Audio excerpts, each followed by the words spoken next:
देखिए 223 क्या कह रहा है, एजेंट्स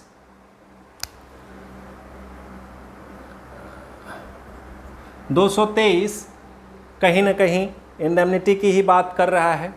कहा जा रहा है agent to be indemnified against consequences of acts done in good faith.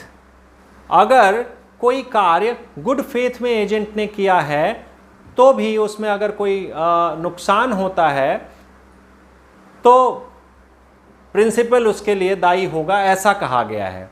The employer is liable to indemnify the agent against the consequences of that act, though it cause an injury to the right of third person। भले ही उससे किसी तीसरे पक्षकार का नुकसान हो रहा है।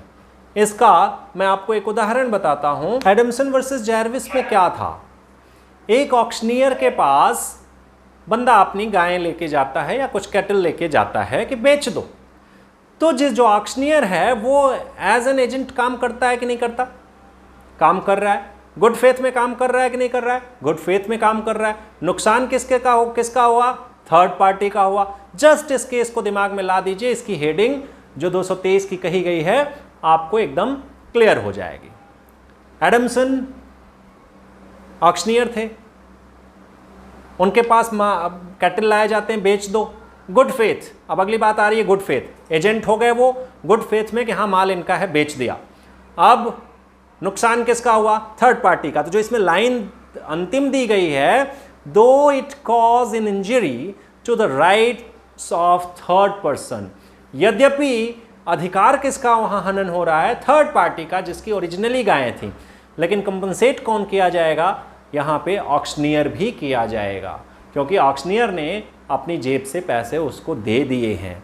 तो लेकिन फेथ में जो था उसका गुड था और इस विश्वास में काम किया था कि प्रिंसिपल जो काम करने को कह रहा है वो उसके लिए लॉफुली या लीगली एंटाइटल्ड है। अब इसको पढ़ लेते हैं 223, तो ज़्यादा समझ में आ जाएगा। इलस्ट्रेशन एक ए है, A a decree holder and entitled to execution of B's goods. ये बी के माल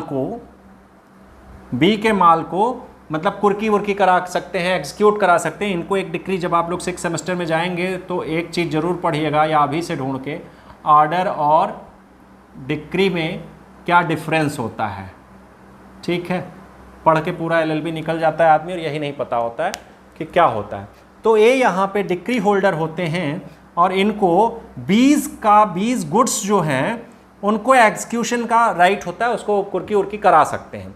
तो ये क्या करते हैं, ये किसी तीसरे का सामान इनको लगता है कि शायद बी का ही है, वो क्या करते हैं, B's goods require the officer of the court to seize certain goods representing them to be the goods of B.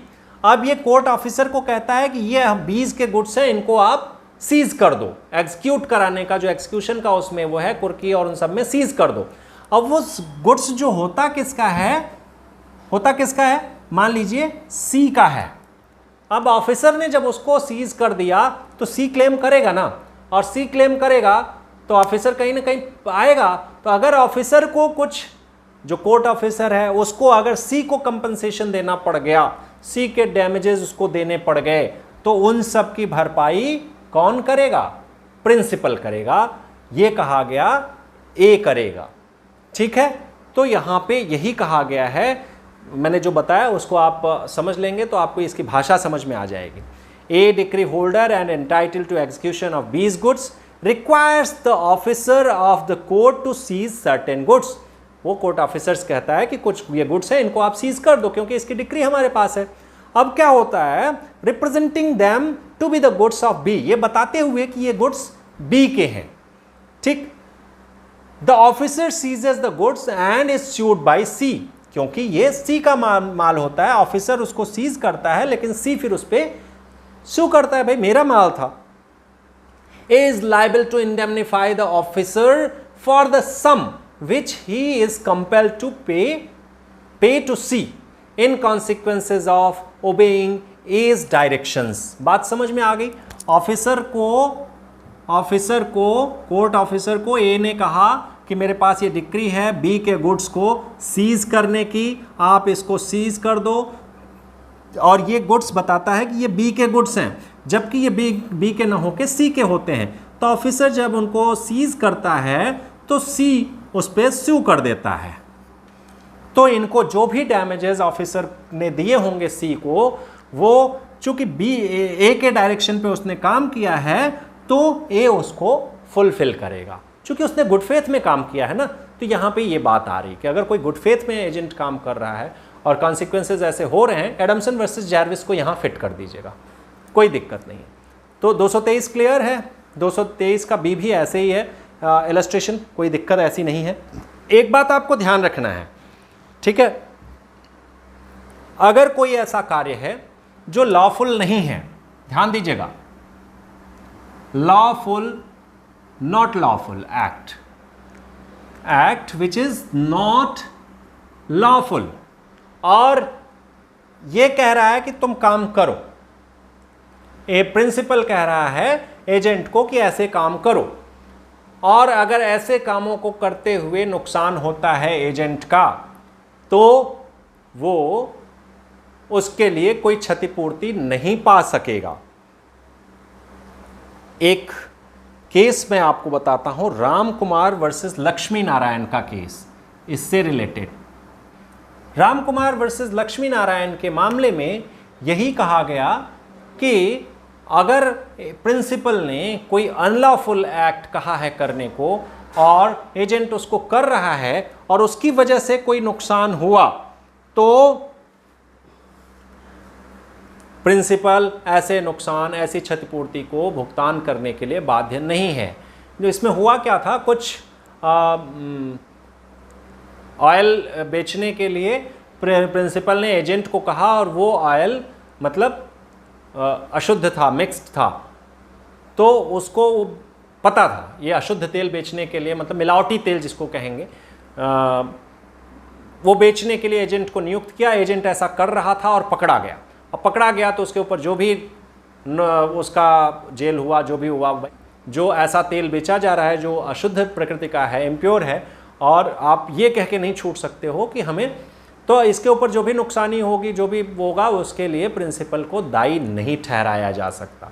उसको अलग से पनिशमेंट मिलेगा, वो उसको हम एग्जाम्प्ट भी नहीं करेंगे, ध्यान रखिएगा, मालिक को छोड़ेंगे भी नहीं, लेकिन ये मालिक से पैसे भी नहीं पा सकेगा। तो इस बात को ध्यान में रखने की जरूरत है। अब धारा 24 जल्दी से पढ़ते हैं और 25 खत्म हो जाता है इसका राइट। तो धारा 224 में क्या कहा गया है, non liability of employer of agent to a criminal act. अब देखिए, अभी तक तो ऊपर बात थी केवल ऐसा काम जो लॉफुल ना हो, अब यहां क्रिमिनल एक्ट की बात आ रही है। 224 नॉन लाइबिलिटी ऑफ,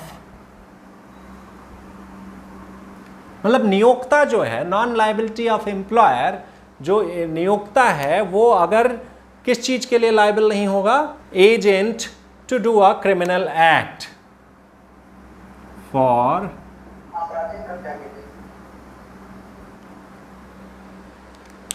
पढ़िए, where any person employs another to do an act which is criminal, the employer is not liable to the agent either upon the express or an implied promise to indemnify him against the consequences of that act।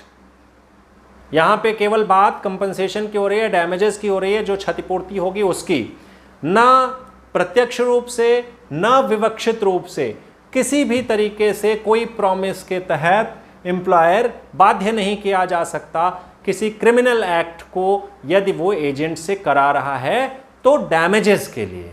ध्यान दीजिएगा, बस इतना ही है। हम agent से कहें चलो मैं तुम्हें 1 लाख रुपए दूंगा, तुम ये एक्ट कर दो, कर दिया उसने क्रिमिनल एक्ट, फिर भी वो हमसे पैसा नहीं पा सकेगा। ध्यान दीजिएगा। Illustration, A employs B to beat C and agrees to indemnify him against all consequences of the act. हमने बी से कहा कि सी को ठोक दो, जो भी होगा हम देख लेंगे। B thereupon beat C and has to pay damages to C for doing so doing. अब बी पीट भी देता है और उसको डैमेजेस भी देने पड़ते हैं सी को। A is not liable to indemnify B for those damages. मान लीजिए हमने पीटा, हाथ टूट गया, तो जो क्रिमिनल केस तो चला ही, उसके बाद क्या हुआ, यहाँ क्रिमिनल केस की बात नहीं होती है। यहाँ बात ये हो रही है कि कोर्ट कहेगा ठीक है, इसके जो हर्जे खर्चे दवाई ववाई में हुए वो कौन देगा, वो भी भुगतान करो, ठीक है, वो भी देना पड़ा, मारे भी, पैसा भी दिया। अब हम जिसके कहने पे मारे थे उसके पास गए, तो भैया मैं तुम्हें नहीं देने वाला, तो मेरे खिलाफ क्रिमिनल केस चलाओ, चलेगा, क्रिमिनल केस चलेगा, लेकिन यहाँ पे ब्रीच ऑफ कॉन्ट्रैक्ट के लिए डैमेजेस वगैरह नहीं पा सकेगा प्रिंसिपल जो होगा। तो इसी तरह से एक डिफेमेशन का अगला वो है, उसको देख लेंगे, कुछ ऐसा नहीं है। 225 देखते हैं। 225 क्या है? Compensation to agent for injury caused by principal's neglect. अभी यहाँ पे केवल कंपेंसेशन वगैरह डैमेजेस की बात हो रही है। क्या लिखा है? Compensation to agent, compensation to agent अगर ड्यू टू प्रिंसिपल्स नेग्लेक्ट, अगर compensation to agent due to principal's neglect, short में समझेंगे, अगर कोई ऐसा कार्य कर रहा है प्रिंसिपल के कहने से एजेंट, और उस कार्य में प्रिंसिपल ने अपनी तरफ से कोई उपेक्षा बरती, committed any negligence from his side, principal, ठीक है, प्रिंसिपल अगर कोई नेग्लेक्ट या नेग्लिजेंस कर रहा है और उसके कहने पे प्रिंसिपल एजेंट के द्वारा कार्य किया गया, तो एजेंट को जो इंजरी होगी, क्षति होगी, उसके लिए प्रिंसिपल भुगतान करेगा। उदाहरण के लिए देखिए,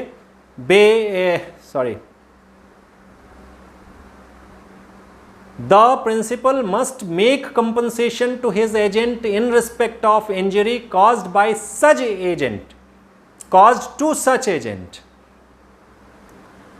bye the principal's neglect or want of skill. Principal को नेग्लिजेंसी नहीं दिखानी चाहिए थी, उपेक्षा नहीं बरतनी चाहिए थी, या कोई स्किल की ज़रूरत थी तो प्रिंसिपल को अपनी तरफ से लगानी चाहिए थी, वो नहीं लगाई और इंजरी हो जाती है एजेंट को, तो प्रिंसिपल उसके लिए दायी होगा। उदाहरण दिया गया है, A employs B as a bricklayer in building a house. आप घर में राजगीर लगाते हैं, वो ईंटें जोड़ रहा है, आपको उसको प्रॉपर प्रोटेक्शन देना है, नीचे जो भी नेट वेट होगा लगा के रखेंगे, ऊपर वो चिनाई कर रहा है ताकि ऊपर से गिरे तो मर न जाए।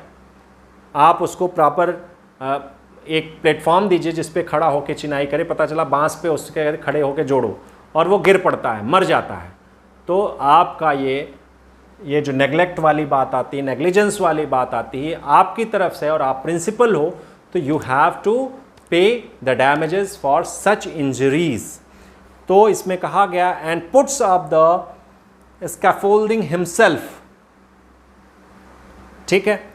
अब यहाँ पे वांट ऑफ स्किल की बात हो रही है। आप हर लोग अधिकतर जो गाँव से या सब जगह से होंगे जुड़े, वो जो आप शब्द ये जो इसमें दिया गया है, पाड़ बांधना, पाड़ बांध के चिनाई करना, पाड़ बांध के प्लास्टर करना, तो पाड़ खुद ही प्रिंसिपल बांध रहे हैं। वांट ऑफ स्किल क्या है? पाड़ हमसे नहीं बंधेगा, वो जो राजगीर होता है, जो मिस्त्री है, वो प्रॉपरली उसको बांधता है और उस पर काम करता है। अब यहाँ पे क्या हो गया, नेग्लिजेंस और वांट ऑफ स्किल यहाँ पे लागू होगा, और प्रिंसिपल ने खुद वो काम किया है, तो इसलिए अगर वो उस पहाड़ पर से गिर जाता है, चोट लग जाती है उसको, जो मिस्त्री है, तो उसके लिए कंपनसेशन या जो भी नुकसान, उसको क्षतिपूर्ति, दवाई वगैरह का खर्चा होगा, वो किसको देना पड़ेगा? मालिक दे। ठीक है, यहाँ तक क्लियर हुआ?